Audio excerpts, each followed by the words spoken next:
आखिर दयानंद की अविराज पे अपना हुक्म जताता है। इस सब चीजों के बारे में जानकारी निकल करके आती है तो अब सबके पैरों से जमीन खिसक जाती है, क्योंकि जहां एक तरफ दयानंद को शक हो चुका होता है कि अविराज जानबूझ करके नहीं आया था, तो यहाँ अब अविराज को पता चल चुका होता है कि ये अब इससे बचना है, इसको झूठ बोलना ही पड़ेगा। तो ये उस आदमी का नाम धर देती है जिसको बोल करके ये काजल को पिटवाना चाहता था, यानी दयानंद। अब दयानंद को लगता है कि यार अब कहीं मेरा चाल ही कहीं इसके सामने आ जाए, तो यहाँ ना ये इसको इमोशनली ब्लैकमेल करने लगता है। दरअसल अविराज की माँ जो कहीं ना कहीं चुंगल में है दयानंद के, क्योंकि 15 सालों से वो बहुत बीमार है और उनका इलाज करा रहा है दयानंद। अगर वो पैसे नहीं देगा तो मर जाएंगे और ये चीजें अविराज नहीं चाहता और इस कारण ये इसका गुलाम बन के रहता है। जैसे जैसे दयानंद ने कहा वैसे वैसे इसने किया था। तो अब यहाँ दयानंद ये बोलता है कि तुम काजल किडनैप करो, लेकिन यहाँ अविराज ये चीजें नहीं कहना चाहता।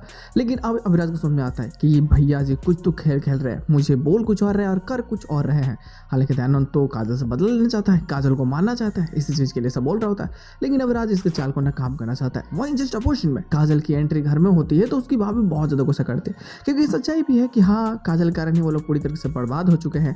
लेकिन जहाँ अब कहने की बिंदी खोज रही होती है अपने पापा को, तो माही उसकी मदद कर रहा होता है। तो जैसे कि सेलिब्रेशन होने वाला है तो उसमें वो बोल देता है कि तुम अपनी माँ को लेकर के आना और मैं अपने चाचा को लेकर आऊँगा और वो खोजेंगे लोग तुम्हारे पापा को।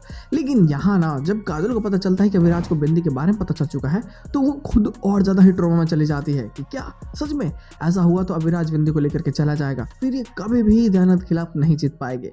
और ये चीज़ के बारे में सोच करके परेशान होने लगती है। लेकिन इसी के बीच में एपिसोड की एंडिंग कर दी जाती है और जो पोस्ट सीन यहाँ देखने को मिलती है वही एपिसोड को जस्टिफाई भी करती है।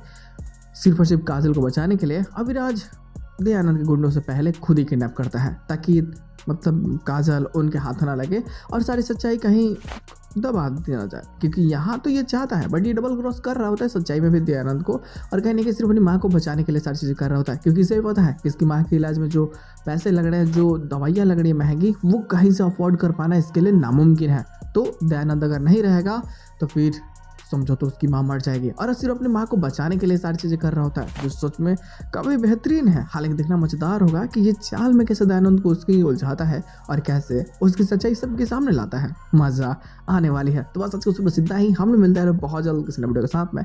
तब तक के लिए बाय।